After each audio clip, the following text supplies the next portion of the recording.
A very good morning to all of you. Welcome to this webinar. My name is Chi Kit Lui. I am a faculty member of the National Institute of Education, Nanyang Technological University.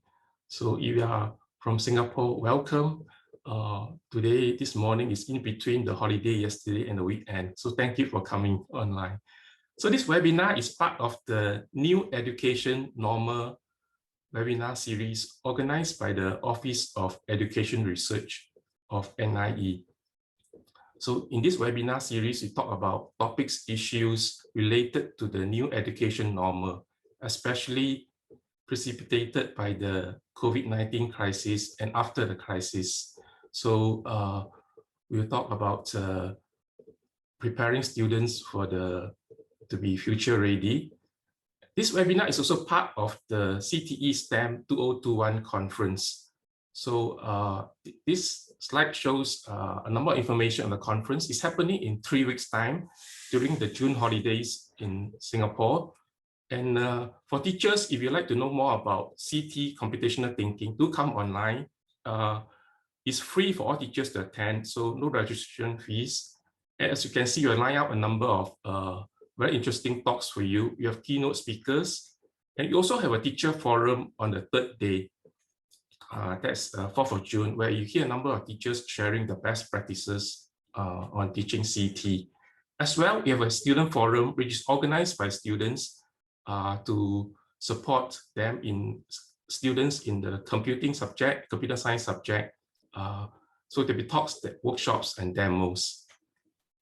Do check out this conference. Next slide, please.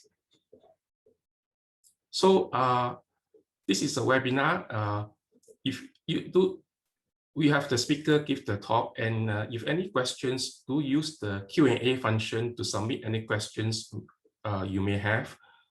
We will have the Q&A after the talk, and if any technical issues, do email the email address as you can see on this slide. Next slide, please. So we'll start shortly, and we introduce the speaker, Professor Tim Bell. He will speak about an hour. Back to the previous slide, please. Yeah, and then we have a Q&A session. We hope to end by noon. Okay, thank you. So let me now introduce the speaker, Professor Tim Bell. Tim is a professor in the Department of Computer Science and Computer Engineering at the University of Canterbury, New Zealand. His main research interest is computer science education. So as you know, computational thinking, CT, has been advocated as a much needed literacy for all. So if CT is to reach all students, then we need unplugged methods. Methods for teaching key concepts in computing without the use of computers. If you have been paying attention to CT education, you would have heard of CS Unplugged, or have been using some ideas and resources from CS Unplugged. So CS Unplugged is pioneered by Professor Tim Bell and his team. This Computer Science Unplugged project introduces students and teachers to computer science without using computers. It has been used widely internationally. His books and videos has been translated to over 20 languages. In 2018, Professor Bell received the ACM 6th Computer Science Education Outstanding Contribution to Computer Science Education Award. He has been actively involved in the design and deployment of digital technologies as part of the New Zealand curriculum. Professor Tim Bell is also a qualified musician and performs regularly on instruments that have black and white keyboards. So CS Unplugged activities have originally intended to be done in a physical, in-person, face-to-face setting. But as we know, with COVID-19, we have to do some or much of our online, some or much of our learning online. So Professor Tim Bell will share, among other ideas, how we might do unplugged activities in an online mode. So let's welcome Professor Tim Bell to share with us on the topic of computational thinking. Thank you. Great. Well, thank you for that warm introduction. I'm just reconfiguring things here, so hopefully you can see my slides. Kia ora koutou, welcome along. It's a real pleasure to be here, and I actually want to start off just by finding out a little bit about you. And so Joan has kindly set up a poll that we can use.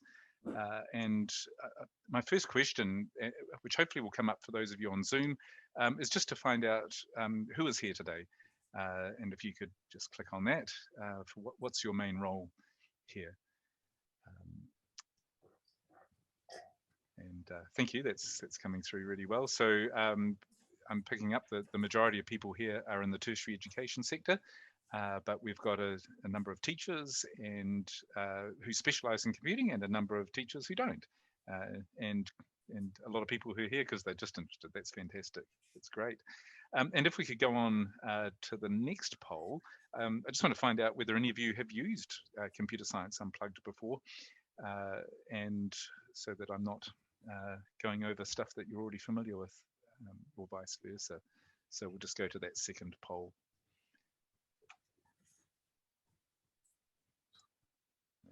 That's great. So from this, I'm seeing that maybe about a third of you have actually used it, and you know, a proportion of you haven't come across it before. So that's fine. What I'm going to do is I'll be going over some basics, but I'll also be extending a few things and hopefully bring a few examples that those who are familiar will find new. Great. So thank you for filling out that poll. I thought I'd start by telling you about a friend of mine who, when he was at school, he was at high school, and there was a girl in his class, and he really liked this girl, but he didn't know her name, and he somehow found her phone number, and he decided that he should try and find out her name, but he was too shy to ask her what her name was. So because he had her phone number, he used this, a telephone book, which is not so common these days, but he got out a telephone book, and on Saturday morning, he started at the A section and started going through all the numbers because he knew her number, but he didn't know the name. And so he had to go through every single column in the phone book to work out what her name was. And so in this situation, basically, we might estimate how long this would take. Maybe it takes about 1 minute to go through every page of the phone book, and this phone book has about a bit over 500 pages. So we might estimate that it would take my friend about 500 minutes, a bit over that, which is 8.5 hours with no stops. Incidentally, I went back and asked him later whether he actually found the name, and he did. He found it on the second day of searching through the phone book. And although after that he was still too shy to talk to her, so nothing ever came of it. But he did spend a day and a half, well, 8.5 hours roughly, looking through the phone book. Now, it's a nice story, but the real point I want to make, of course, is that he was using an algorithm. He was using an algorithm that's called sequential search, which is start at the beginning and keep going until you find what you're looking for. Now, a lot of your students probably don't know how to use a phone book because they're going out of fashion now. But that same algorithm you could use to look up a name in the phone book. So if I were to look for my name, Bell, I could start at the A section and keep going through and go page by page until I found my name. That algorithm would work, but usually we use a better algorithm. The point of this is that we can reason about processes, about computation and algorithms without even using a computer. And it's quite a good exercise for students to think about that. There's a whole lot of things to follow up for. You know, for example, if that girl's name had started with A, then it would have been at the front of the phone book. If it started with, and he would have found out within a few minutes. If it started with Z, it might have taken him a lot longer. And so we can think about the best case, the worst case, how this algorithm behaves. And of course, you know, the idea of algorithms is in the news a lot because algorithms are affecting so much of what we do in everyday life. I'm just using that as a warm-up because we're doing things unplugged. We're not using a computer, but we're getting across some ideas from computer science. Now, the Unplugged project, it actually started 30 years ago when I was asked to teach at my son's school or to run a session. And I tried to come up with some activities without using a computer, but it's become extremely popular. And it's a whole lot of activities that students can do, but they don't have to be at a computer to do it. Just to make sure that it's clear that we're not saying that you shouldn't use a computer, but there are some benefits in doing some activities away from a computer and some activities at the computer, and mixing it up can actually make students get more engaged, have them think a bit deeper about some of the concepts. But I thought it'd be good to start off. I should introduce you, by the way, to Mike Fellows, who is a colleague, and he founded Unplugged with me. And so Mike is well known for this quote here: "Computer science is no more about computers than astronomy is about telescopes." And the point is that if you're going to do astronomy, you will probably use telescopes all the time, and you need better telescopes to do better astronomy and things like that. But it's not the whole point of it. And we were trying to get the attention away from the computer and get students thinking. But like astronomy, we wouldn't do it without telescopes. We wouldn't want to have no computers if it's possible to use computers. Incidentally, some of you might be thinking that that quote is from Dijkstra, but in actual fact, it was Mike who started that quote. Dijkstra never claimed that it was his quote, but he did use it occasionally. So I want to try and do an activity with you. And the good thing about doing this online, here I am way down in New Zealand. In fact, I've got a map here just in case. So I'm in Christchurch, New Zealand, down under, as we sometimes call it. And so, you know, hello up there where you are. Although in New Zealand, sometimes we like to draw the map this way around. So it's actually, you know, us that's on top and the rest of the world that's down under. A little bit of a different perspective on how things work.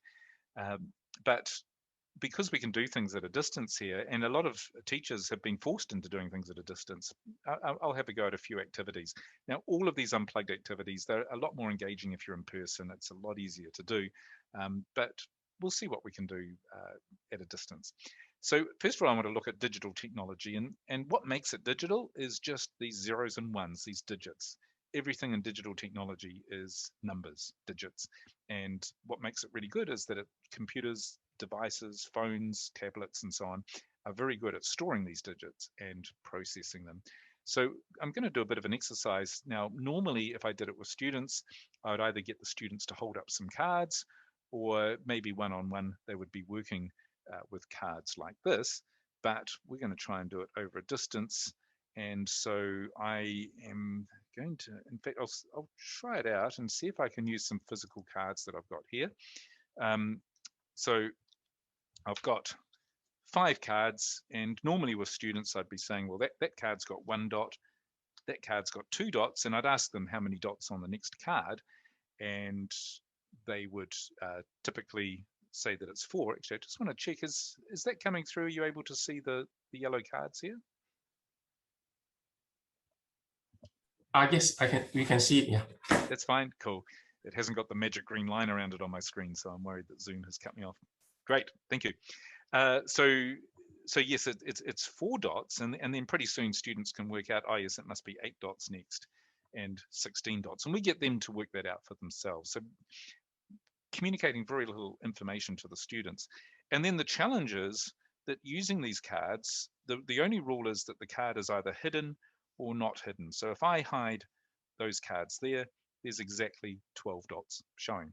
So my challenge to you is that I would like to get exactly 11 dots showing. And I'm just going to ask one at a time. So if we could bring up the poll, the first question in the poll, and just answer this first question is, if I want to have exactly 11 dots visible, should I have the 16 card visible, or should I flip it over? Okay, so we'll just answer that first question. To make 11 dots in total across all of the cards, do you want this one with 16 dots to be visible? Hopefully it's an easy question. Right, so no one's voting for that one. And now for the 8, do we want the one with 8 dots visible? And with this one, it's easy for students to reason. If there's 16 visible and I want 8, then that's way too many. For the 8, they might have to look ahead a wee bit and decide. But Yep, all of you are voting to have the 11 dots visible, so that's a yes. And then with the 4 card, do you want that to be visible? And the majority of people are going for a no on that, I think. Yep, so you don't want that one to be visible. I'm getting a yes for the 2 dots, and for the 1 dot, I'm getting a yes. Brilliant. So, and in fact, you're correct. That's exactly 11 dots visible. And you've communicated that to me by clicking on yes and no 5 times, okay, in the poll. And so that's a binary representation. That's an example of how we can communicate a number just by saying yes and no, or black and white, or visible or not visible, or up or down, and so on. And that's the point of binary data. Now, students, of course, don't really need to know exactly how binary representation works, but it's a bit like atoms on in the physical world. Nobody really needs to know that the world is made up of atoms, but if you do understand that, it helps you to understand what's going on under the surface as well. And in the Unplugged on the website, and by the way, all of this material is free, and I'll give you some links at the end for that. It talks you through a whole sequence of questions that you can ask students. But the big point is that, in this case here, the teacher has only given this girl the rule that the card can be either visible or not visible. That's the only rule. And from then on, it's just questions. It's a constructivist approach. By the way, I also deliberately used cards that were just quickly made by hand. There's nothing magic about them. There's nothing expensive about them.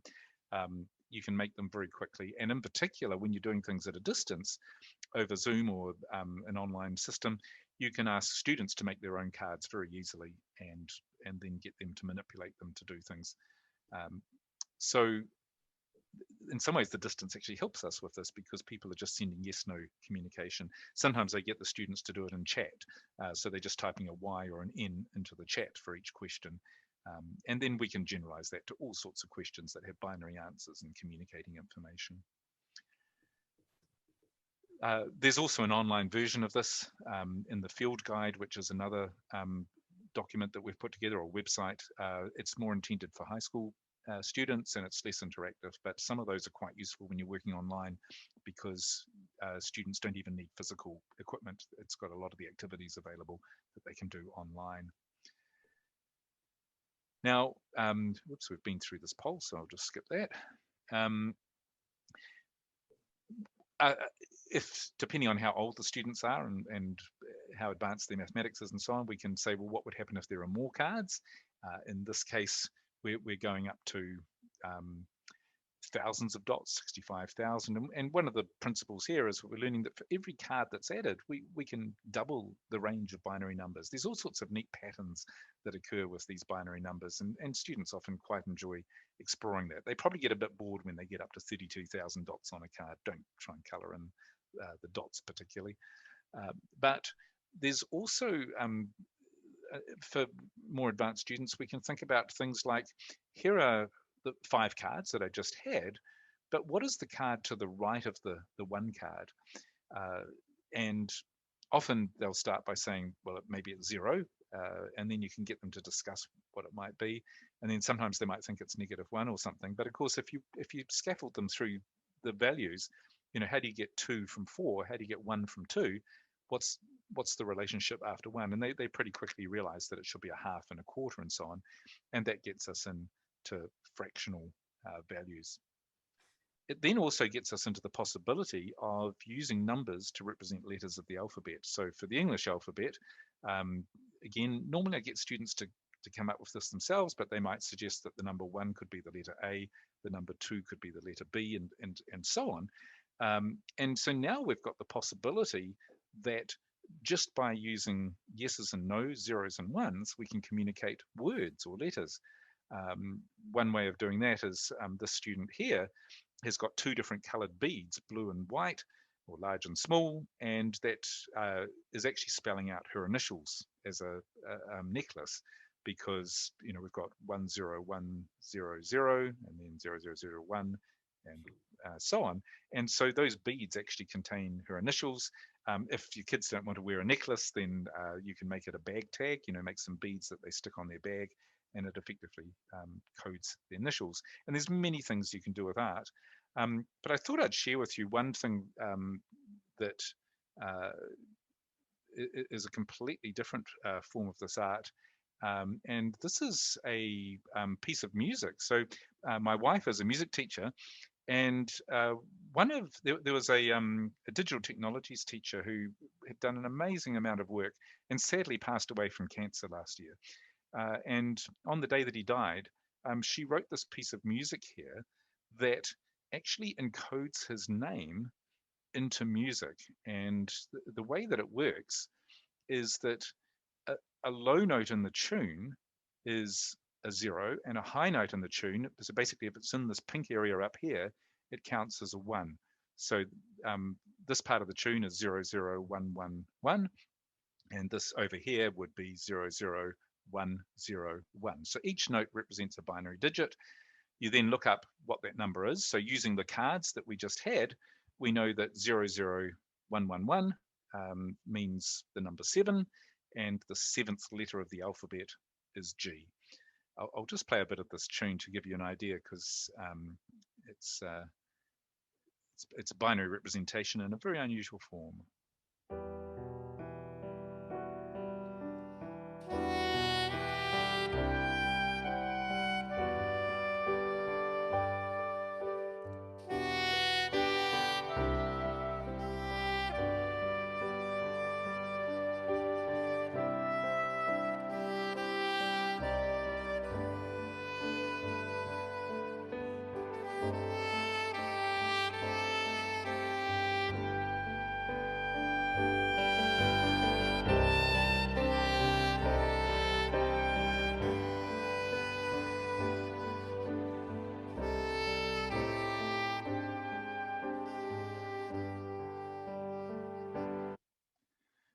Right.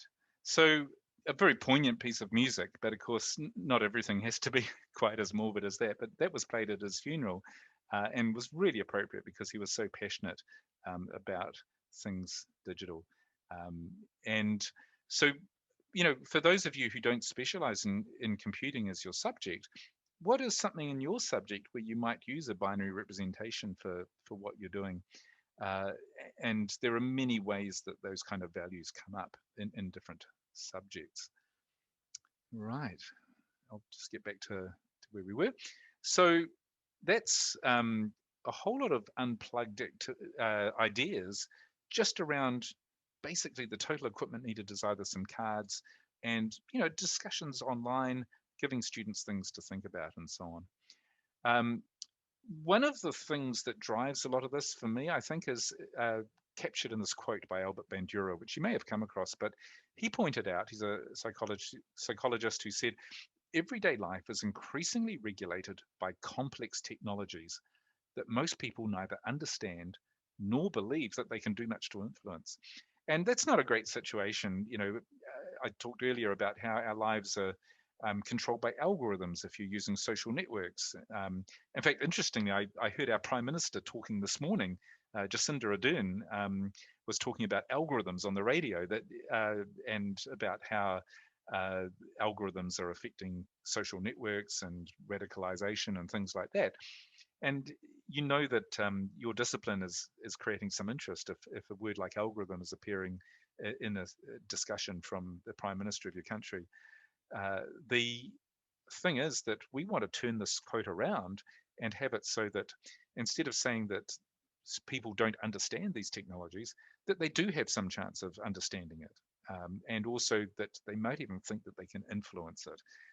In Jacinda Ardern's case, she's the kind of person that would understand a little bit about algorithms, and she's trying to influence it through a thing called the Christchurch Call, which is about regulating what happens around online discussions and so on.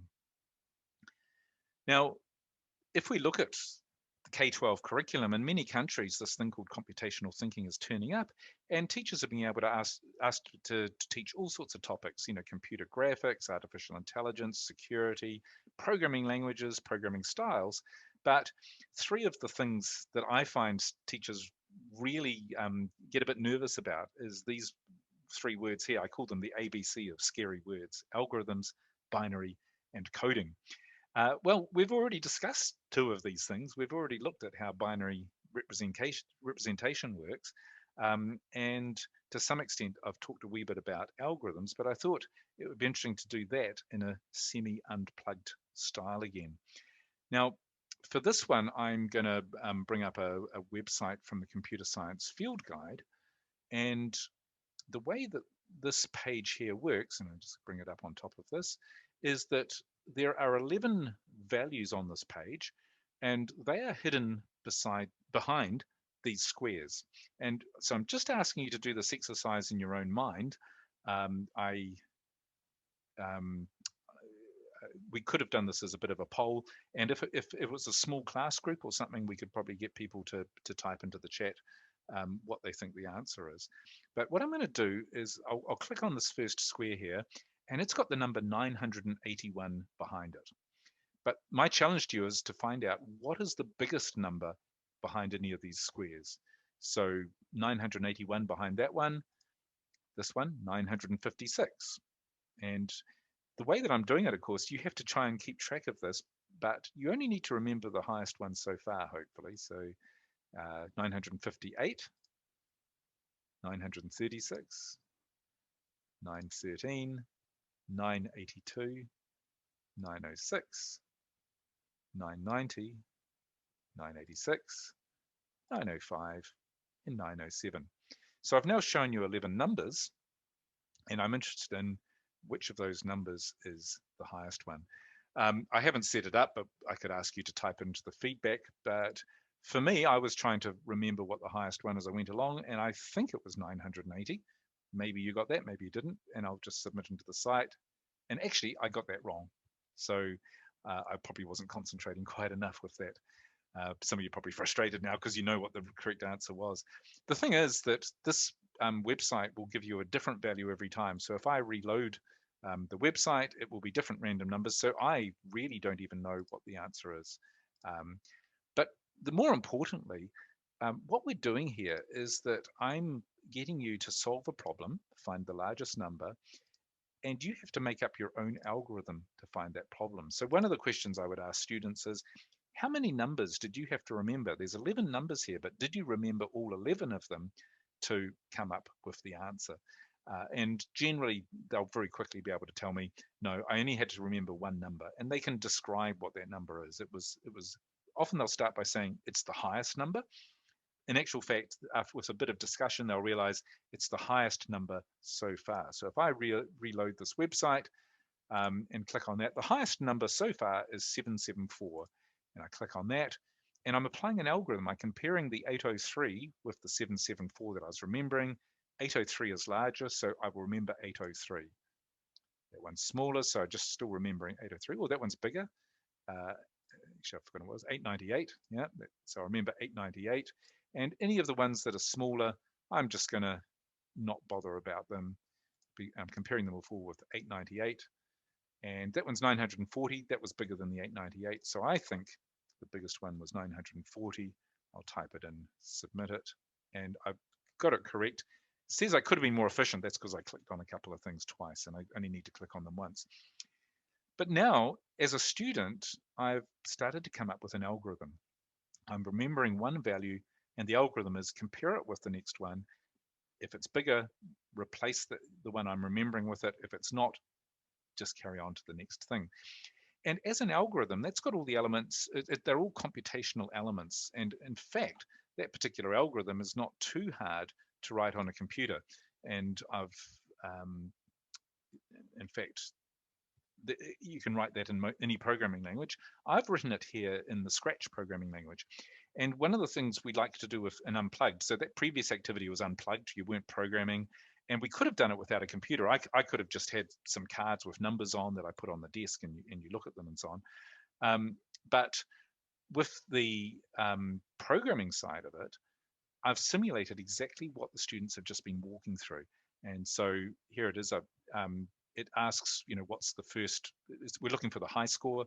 What is the first score? And here's that variable, what's the maximum so far? Well, the first one I clicked on is the answer. And then just keep on repeating until they type the word end. And here's my comparison. If what you type in is bigger then that's the one to remember. And it just keeps on repeating that for every value that it's given. And then at the end, the biggest so far is the biggest overall. Now, that's quite a big step, and it would actually probably take half an hour or an hour or so to scaffold students from working out highest number to being able to write that program. But the main point I want to make is that with this unplugged activity, by taking them through it a couple of times, I'm making them think about what are the computational steps. And if we're teaching computational thinking, it has to be based around computation. And what can we do in computation?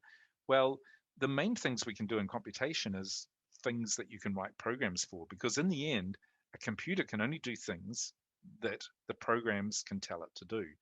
Everything you do on a computer is a computer program. We're watching on a computer program called Zoom here. And I'm keeping time on here, using a computer program that someone wrote for my phone. And so we're just using computer programs for all these things. Computer programs have lots of elements that they can store, but basically the elements of computation are in here. And by having this restricted unplugged activity, I'm basically saying I'm only going to let you do things that are computational. By making you remember in your head, I didn't let you write all the numbers down on a piece of paper. I'm forcing you to remember a variable, one value. And that's how variables work on computers, is that they store one value, and if you get another number, you just remember that. Now, that's kind of how people operate anyway when they're remembering things. It's hard to remember multiple numbers. And I'm also only allowing you to see one at a time, because computers can't look at a whole lot of things at the same time. They can compare one number at a time. And so we've got things right down to what can be done computationally. And that's one of the key things with the unplugged activities, is that there's always computational elements in there. There are other things that people do for talking about computational thinking, like following a recipe or describing things and so on. They can be useful scaffolding or steps up to the idea of actual algorithms. But a recipe is usually pretty imprecise. You can put anything you want in a recipe. And there's not a fixed set of instructions, whereas with Unplugged, we try and really limit what happens. But we also try and do it in a way that the rules are very simple. So again, with these, the rule was it's either upside down or the right way up. That's the only rule. And that simulates what happens with binary digits in computers. So let me move on. This thing called computational thinking there's lots of definitions of what it is. And I think it's good to work with multiple definitions. Just one definition often isn't quite enough to help us understand exactly what it's about. So one of the original definitions of computational thinking is this one by Jeanette Wing. While it may not be the very first kind of definition, it was one that became very widely known. And she said that computational thinking is thinking like a computer scientist. Now, that doesn't help us a whole lot if you don't know how a computer scientist thinks, and you may even have stereotypes about how computer scientists think. But essentially, it's the skills that a computer scientist have to solve big problems. And one of the illustrations I like to use is this piece of software called Google, which is quite widely used, and lots of people do it that use it for searching. Now, Google itself, as a piece of software, looks very simple, the Google search algorithm or the Google search interface. It's one text box and two buttons. That's pretty easy to write a program for. Now, you type something into the text box, and then you can press the search button. Hardly anyone ever presses the "I'm feeling lucky" button, but the thing is that writing a program that has one text box and a search button, it's not that hard. But the algorithm that it uses is really important, because if it uses the algorithm that my friend used for looking through the phone book, and so you do a Google search of the web and it just goes through every single web page one after the other, it'd probably take months or even years before it does your search for you. And no one's going to wait that long for the search result to come back. So programming is easy, but getting it to do it, in this case, my Google search took 0.48 seconds. It's really fast when I did that search. So computer programming is about making the software, but computer science, I've done a search here for why are computer scientists, by the way, it's a fun thing to search for, does a whole lot of other things. So first of all, the software is very fast. It has to respond in less than a second, ideally, for me to find it useful. It has to be efficient, because millions of people are doing searches at the same time. how do you make sure that it doesn't just all grind to a halt? Very reliable. You want it working all the time. It has to be very secure. I don't want other people to find out what I'm searching for, but maybe I don't mind if Google remembers what I have been searching for, because that will help it make better searches in the future. It has to be usable, easy to use, and that's a whole area of computer science. It has to be scalable, that if we suddenly have 10 times as many people using it at the same time, it'll work. And even intelligent. I've started typing a phrase into Google, and it's predicted what I'm going to type to help me along the way. It's being sort of intelligent. So when Jeanette Wings said that computational thinking is thinking like a computer scientist, one way of interpreting that is that it's knowing how to write software that is fast, efficient, reliable, secure, usable, scale, all those sort of things that make for really good software. And so now we can see that computer programming is just a tool that we use, but the way we do the programming is going to affect how fast it is. If you are writing a program to look up names, you don't want one that looks through every name. You want one that uses a more efficient search that takes advantage of the fact, for example, in a phone book, that everything's been sorted into order. Right. Here's another angle on what computation is, and this one has been, I'm taking an approach that was answered by a computer scientist called Alan Turing. And he raised this question a long time ago. In fact, 85 years ago, he asked the question, what is computation? And you might be aware that he did a lot of decoding during World War II and managed to crack the Enigma ciphers, which many people say shortened the war by a couple of years and saved millions of lives. His face has just been released to appear on the £50 banknote in the UK in honor of what he did. But the really interesting thing is that if you do have a £50 banknote handy, which you probably don't for many reasons, here on the banknote, they've actually got this proof here about computation. And so he wrote a paper about what is computation and what can we do with it and what can't we do with it and so on. And it's literally printed on these banknotes, what it is. It's a little bit hard to interpret for everyday use, but one way that it can be interpreted is that if we're going to do computation, there are only 6 things that we need in a normal programming language to do any kind of computation. And this is called a Turing complete system. And the things that a computer program needs to be able to do computations is it needs to be able to get input from the outside world. It needs to be able to give output to the outside world. Otherwise, it's just going to sit there doing things, but nobody knows what it did. It needs to be able to do instructions in a sequence, one after the other. So you need a way of saying, do this, then do that, then that. It needs to have a thing called selection, the ability to make a decision, a comparison. So for example, when my friend's algorithm for looking through the phone book, he would take that girl's phone number and compare it with the first phone number and say that's not it, and then compare it with the next one, and then compare it with the next one, and so on. And so that's that comparison. When you were doing the algorithm for finding the largest score, the high score before, when I put them up on the screen, you were doing if the biggest so far is bigger than, well, whatever we're looking at. Okay, and so that's the key element. And then the final key element that Turing's work basically prescribes is iteration, the ability to repeat things. So again, when my friend was looking through the phone book, he would say, is that the one? No. Is that the one? No. Is that the one? And so it keeps on repeating until some sort of condition is met, that the number is the one that he wants, or he's got to the end of the phone book. Now, those 6 things define computation. Input, output, sequence, selection, iteration. Oh, sorry, that's 5 things. There's one more, and that's the ability to store a value. Because when I was asking you for the largest value, you had to at least store what the biggest so far was. And so that's an important element of computation. As long as you've got those 6 things in any programming language, you can implement any computation, any search, any algorithm for working things out, computer vision, Google searches, whatever it is, they're all just got basically those 6 components under the hood. Now, programming languages often have more than 6 commands in them, but all of the other commands just make things easier to work with.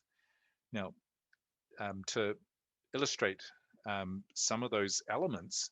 One of the so the thing with the unplugged activities is to illustrate them. We force students to only work with those kind of elements. And so here, for example, is a very popular activity. Perhaps some of you have used it, called a parallel sorting network. And I'll just bring up a video. So here it is in action. What we've got is this grid marked on the ground, and the students are walking through the grid. But when they get to a particular square, so they follow the lines and they get to a square, they're holding some numbers and they compare their numbers, and the person with the smaller number goes to the left, and the larger number, everyone's there, and then you need to say hi. Just, turn the volume down on this one. And so it's a very simple rule. Go to the next box, compare your numbers. If your number is smaller, follow the line out to the left. If your number is larger, follow the line out to the smaller, to the right. Now, the net effect of this is that they're doing, each of those squares is an if statement, a selection. If it's smaller, do this, otherwise do that. Okay, that's a basic element of computing. But what they're learning from this is that if they apply that element over and over, then what ends up being achieved is they get to the end of it, and magically, we'll hopefully run along these numbers here. The numbers that they're holding, this data, which happens to be on disks, is in order. 1, 2, here we go, 1, 2, 3, 4, 5, 6. Now, sorting 6 numbers in order might not seem like a big deal, but kids find it quite exciting that that very simple element of computing can be combined in a way to achieve something much bigger. Incidentally, one of the ways that you can do it with bigger numbers, you can do it with letters of the alphabet. You just have the rule that, the earlier the letter comes in the alphabet, you go left, and so on. But one that we particularly like is with bells. And so these bells have high and low pitches, and we ask them to say, well, if it's lower, go to the left. If it's higher, go to the right. And so they end up pairing up and comparing things. Now, this works really well physically, and you've got the students moving around, getting exercise and so on. But when we're restricted to being online, it's a lot harder to do this. What we look at doing online is you can have something like a Jamboard or a shared document like a Google slide, which has got the grid marked out on it, and people can actually move things through that. Now, it requires a little bit more discipline. It's not half as much fun as running around a playground, but it is actually possible to achieve that. Again, you sort of need 6 people to be following the rules really carefully, so we won't bother doing that just here. Right, just going to step back for a minute. So I've been talking about the unplugged material.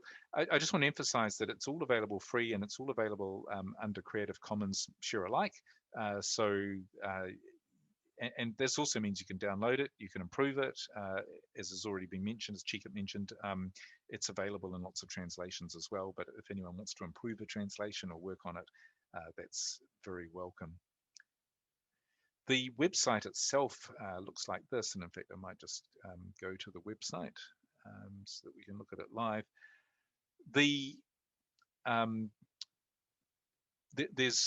The actual activities are here under topics. So if you're an educator and you want to see how to do some of those activities, you can click on the topics.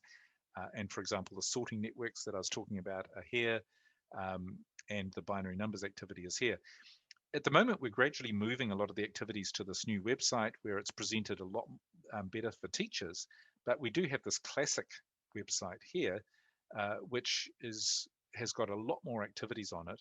But these activities aren't quite as well presented for teachers. So that's if you've sort of done a lot of the other activities, or you're looking for new ideas, then go to the classic unplugged site. Now, we've also done a lot of work in the last year for students to do work at home. And so if you go to the at-home activities, what we've done is put together a whole lot of these activities. And you'll notice that some of them look very similar, but they're done in a way that you only need a parent and a child to be able to do the activity. So they've been rejigged a wee bit for just 2 people. And each of these has got a guide, and it's been written in mind for a parent and a child. So in this case, there's a video showing you what it looks like. But it's also very step by step. So we've got a step, and we say, this is, as a parent, this is what you should say. Because of course, parents aren't teachers. Some are probably a bit tired of having to be teachers and so on. But it takes them through step by step, shows them how it would work, and then the activities that the kids can do with those. But they're all unplugged activities. The other thing, by the way, we've deliberately done here, you'll notice that the cards that they're using, I mean, the ones that I've got here are, I've got from the stationery cupboard, but we're not assuming that they have that. So these ones are cut out from a cereal packet. And so we're trying to minimize any equipment at all that would be needed to be able to do those at home activities. So there's quite a few there. Most of them just need pen and pencil, maybe a ball for doing things outside and so on. So that's one response to kids not being able to come into school. I should just mention, by the way, that in New Zealand, we're extremely fortunate. Our schools have been back operating for quite a long time because we're in the very fortunate position of being a very isolated island, and we had a very aggressive approach to keeping the virus out. So these are sadly still quite useful overseas for in a lot of situations. Okay. So the other thing about Unplugged is that it's really important not to see it as a substitute for using computers, but simply an entree, a way to get students engaged before they do. And also on the website, we have this thing here called plugging it in. So the first column there is if you're going to do it in person in class. The second one is for just 2 people. The plugging it in is actually introduces programming into it. And by the way, we are working on a 4th one, which probably a few months away, which illustrates a lot of the things I've been talking about, how to do this thing over a video conference. But for the plugging it in, for every exercise that we do unplugged, there's then a programming exercise for students to do. And these are mainly available in both Scratch and Python, and there's more languages that we'll work on, but this is because at the moment they are the most popular languages in schools. And so, for example, with the binary activity, again, gosh, I'm getting a lot of use out of these yellow cards. What we've done is said, the first challenge, one of the first challenges is write a computer program to display the number of dots on the cards, 1, 2, 4, 8, and 16. Here is a potential answer that I typed in. This one's in Python. It's a program that loops around, multiplying by 2, which is a little bit cut off there, but it tells you if you got it right. And in this case, there's an error because it only goes 1, 2, 4, 8, and it doesn't have the 16. And so it motivates students with the red to go, no, try again. And when I get it right, I had a bug here, less than or equal to 16. It shows the correct output. Now, the website will actually give you solutions to these. Of course, with programming, it's not the solution, it's a solution. But what we find, we haven't done a lot of research yet, but what we're finding anecdotally is that when students do an unplugged activity, they really get to know how things work. They really understand the details. And then when they go to write a program, they find that it makes a lot more sense, that they know the logic of the program, and they tend to do it with a lot more purpose. I think sometimes, for example, with Scratch, often teachers will say, oh, just write a game or something in this, and they don't really have very defined outcomes. And that's fine. It's good to play around in programs and try things out. That's a good part of learning. But it's also really good to have a very defined purpose, like this illustration here.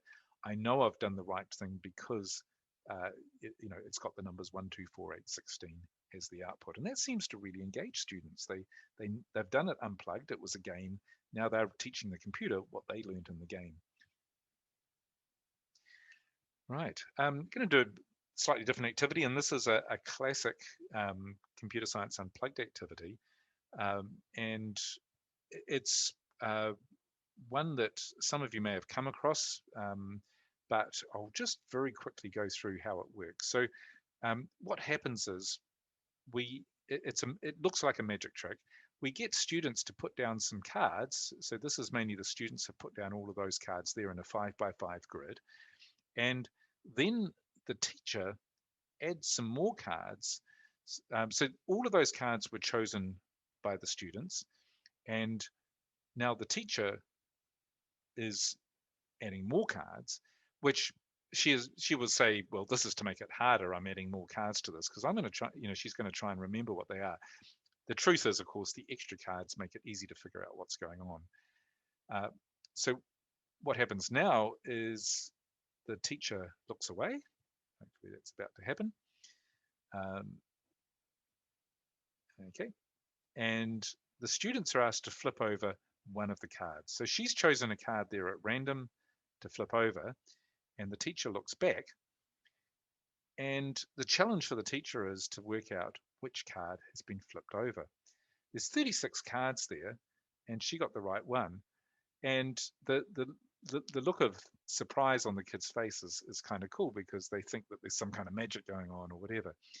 Now, some of you may know how to do this trick, but what we actually do is we get the kids to construct it for themselves by counting the number of cards in each row. So if you count the number of cards in this left-hand side here, it's going white, black, black, white, black, black, the number of black cards is 4.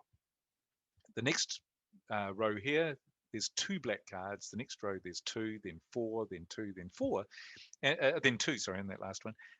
And so we asked the students, well, what's special about those numbers? And after, with a bit of help, they'll work out that every row, and in fact, every column, has an even number of cards.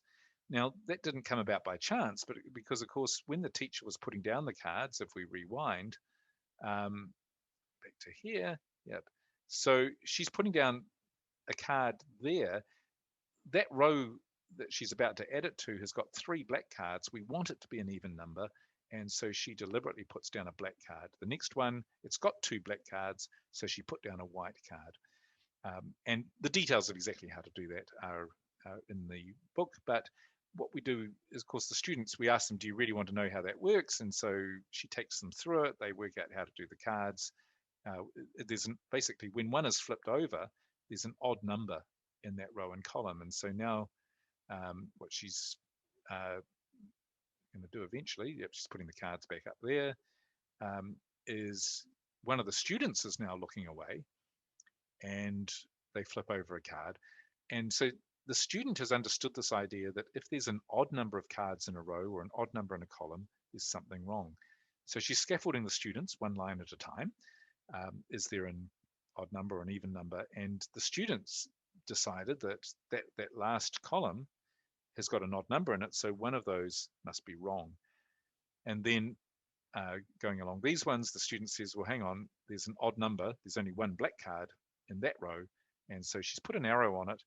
And the students will pretty quickly realize that the card that is at the intersection of those 2 is the one that was changed. Okay, so that's kind of a magic trick. So what I'm going to try and do at a distance is, I've got some cards here that these are some students that put cards down. This is in Christchurch. This was a wee while ago. But one of those cards has been flipped over. And so I'm going to number the rows and columns. And if we could bring up the poll, then I'm going to get you to see if you can work out which row and which column has got the wrong card in it. So this is doing this exactly the same game at a distance. So we've put down the cards, we've flipped one of them over, and basically, hopefully, what you've figured out is you're looking for a row or a column that has got an odd number of black cards in it. See if we can do this at a distance. I'll give you a bit of time to look through them.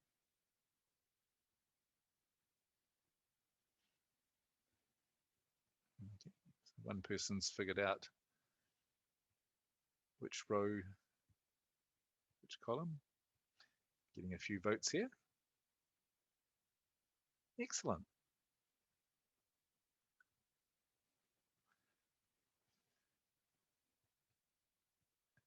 Okay, so the majority of people think that row 6 is incorrect. And in fact, you'd be right, that row 6 has got an odd number of black cards in it. And then the majority of people think that column G is incorrect, and you're correct because that's got an odd number of black cards. which means that the one that must have been flipped over is that card there. You could flip it back. Now, the whole point of this is that the black and white cards are binary values, and they represent some data. And when that data gets corrupted, then you might accidentally read the wrong values. Now, I've got an actual illustration of this here, where we can see this happening in real life. And so you might be familiar with QR codes. And on my phone, what I'm going to do, I've got a QR reader. You can actually try, if this is on your screen, you can try holding a QR reader up to it, but I'll do it right under here. And what it's done is it's recognized that as it's actually a proverb in the Maori language.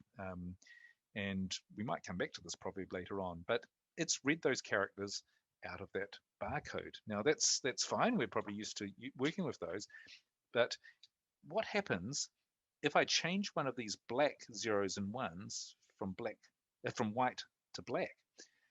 In principle, I've changed one of the binary digits, and based on what we did with binary numbers before, that should change the message.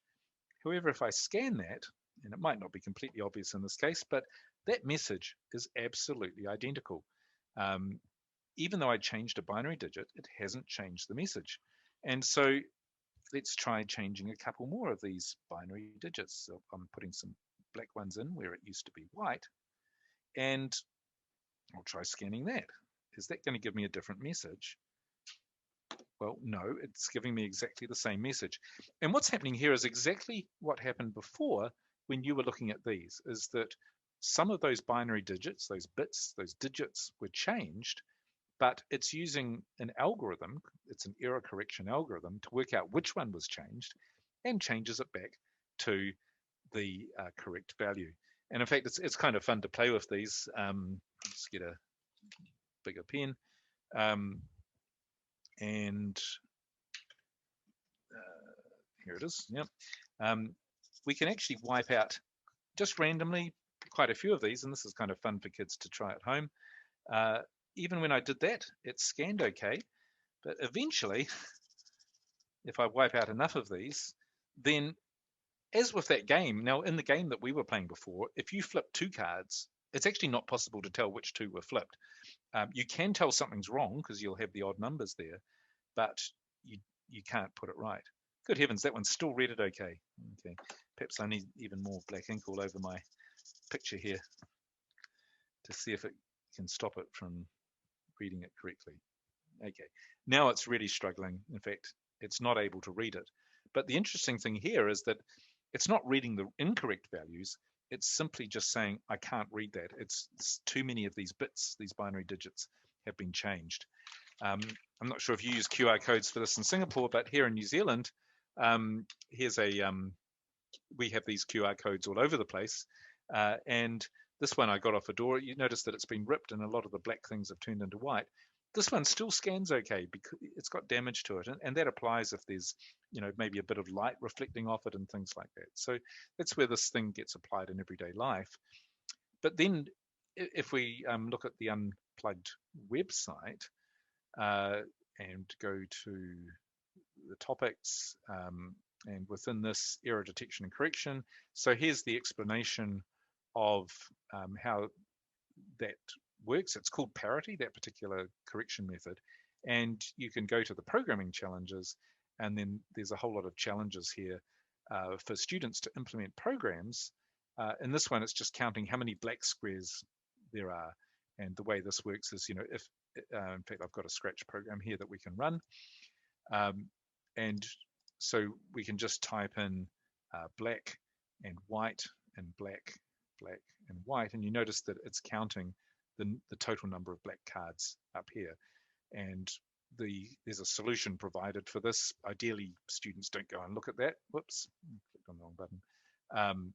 But what we've done is we've provided problems in a way that students have got a reasonable chance of being able to code them if they understand it. So here it is. It's just going, go through the 5 cards, typing in B and W, and here's our selection. If it's B, then it counts 1 to the black card. So what we were doing just before counting black and white, what I was making you do in that picture, we've now written a program to be able to do that, and it will do that counting for you.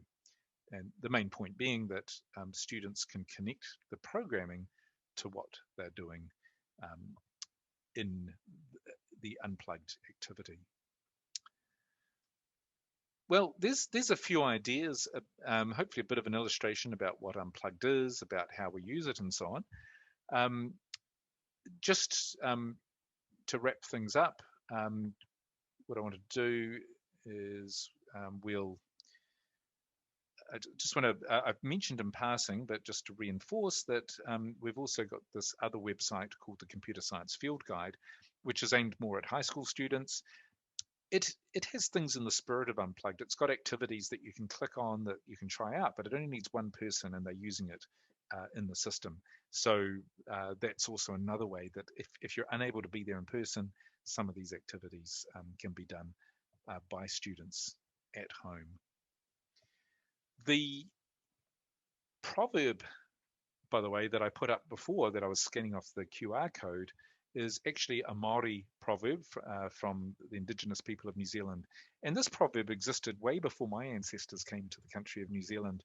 And yet I think it really illustrates the whole reason that we're interested in computational thinking, because it's great to be able to write computer programs and so on. But the real point is that we want to write them.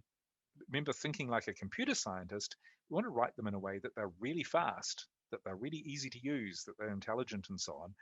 And so it's all about the person who's going to be using it. How do we write something that someone is really going to appreciate, that they enjoy? And this proverb in Māori says, he aha te mea nui kia tēnā ao, which means, you ask me, what's the most important thing? Maku e ke atu, which is, I'll tell you. He tangata. And he tangata translates to people. But this proverb, there are three things that are the most important thing. The second one is he tangata, and the third one, he tangata. And we really have to keep sight of that when we're looking at computational thinking, that it's great to think about computers and computation and how it works. But in the end, we're developing software for people. Some people say we write computer programs for computers. Well, we sort of do, but we really write computer programs for people to use. And I hope that that's a vision that you'll be able to give your students. So there's a link, there's the Computer Science Unplugged site where we'll be posting updates, and we are working on more and more material, particularly to support people working at distance. And there's the field guide, which is another of our products. They are open source, and if you're interested in really getting involved in how they work, I've put the link down there to our GitHub repository. So there's a few thoughts, and I'll finish up at this point. But I think we've got time for some questions or discussions or ideas. I'd be really interested to hear what your thoughts are. Thank you very much. Thank you. A very nice tutorial on computational thinking, unplugged methods. Yeah, so also nice examples. You learn something about the QR code. Where where scanning it might break down if you mess up too many of the bits. Yeah. Thank you, Tim, for responding to questions. I hope all of you are inspired about teaching computational thinking and inspired about using unplugged methods. And despite having to do it online here, Tim has suggested ways and approaches and resources to do it in an online way. So hopefully this webinar would stimulate you and to think about how to teach with computational thinking unplugged methods, or to take this further in your teachers, in your classroom teaching. So thank you very much indeed, Professor Tim Bell, spending your afternoon in Canterbury talking to us in Singapore.